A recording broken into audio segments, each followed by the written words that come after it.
Le calcéolaire, une fleur à la forme étonnante. Si vous avez déjà vu un calcéolaire sur l'étal d'un fleuriste, vous avez sûrement été surpris par la floraison de cette petite plante. Cette espèce originaire d'Amérique du Sud produit des fleurs jaunes à rouges en forme de petits sabots. Voici tout ce qu'il faut savoir sur cette plante d'intérieur étonnant, dont certaines espèces peuvent même être plantées au jardin. Une floraison précoce et insolite. C'est au mois de février et de mars que l'on peut voir le calcéolaire dans les jardineries et chez les fleuristes.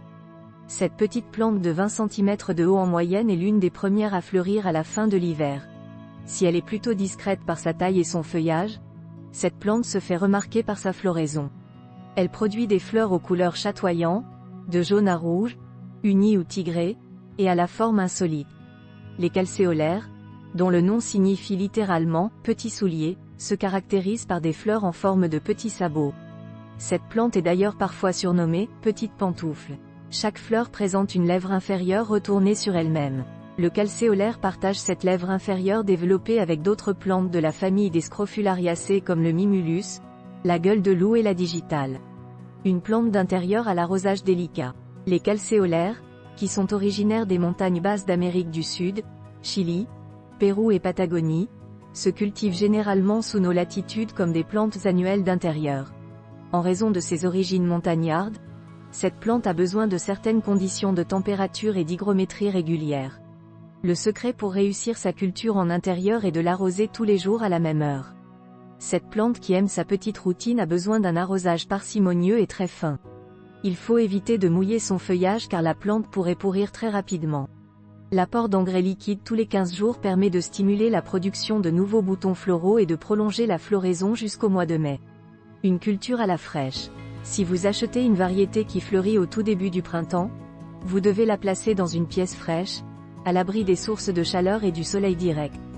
Attention, si vous installez cette plante près d'un radiateur par exemple, ses fleurs vont se faner en quelques jours seulement à cause de la sécheresse de l'air.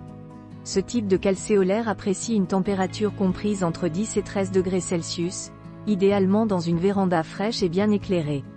Une autre solution consiste à cultiver les calcéolaires en extérieur, sur votre balcon ou dans votre jardin à partir de la mi-mai. Ces plantes acceptent un pH neutre ou acide, à condition que le sol soit bien drainé. La floraison des calcéolaires ne dure que quelques semaines, mais attire tous les regards par ses couleurs et sa forme si singulière. Si vous voulez mettre en valeur leur coloris flamboyant, il vous suffit de mélanger plusieurs variétés de calcéolaires dans une potée ou une jardinière. Rien de tel pour égayer une fenêtre, un balcon ou une terrasse. Où et quand planter un calcéolaire au jardin? Il faut attendre que tout risque de gelée soit écarté, vers la mi-mai, pour installer cette plante à l'extérieur, dans un massif à mi-ombre ou dans une rocaille pour les petites espèces comme Calceolaria xrbo hybrida. Veillez à choisir un emplacement où le soleil ne tape pas l'après-midi. Le soleil direct ou trop chaud a tendance à brûler le feuillage qui se couvre de vilaines taches marron. L'espèce Calceolaria integrifolia est un peu plus résistante que les petits calcéolaires. Elle est vivace dans les jardins du sud de la France, à condition que l'hiver soit doux et pas trop humide. Attention, plusieurs parasites peuvent attaquer vos calcéolaires au jardin, notamment les limaces et les pucerons noirs. Ces plantes qui aiment l'humidité sont également sensibles aux champignons botrytis, plus connus sous le nom de pourriture grise.